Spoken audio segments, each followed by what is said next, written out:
Assalomu alaykum kanalimiz muxlislari. Mana bugun bemorimizni bilan protsedura o'tkazdik. Ya'ni belda og'riq bor edi, tizzada. Oyoqda bo'shashishlar bor edi. Seansni tugatdik. Hozir taassurotlar bilan bo'lishamiz. Qanaqa his qilyapsiz o'zingizni?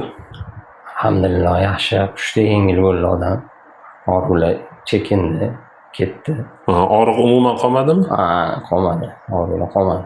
Yengil Demak, bo'ldim, og'ir yuruvdim. mushaklar tiklanganini biz ko'rdik. Yengillashdi.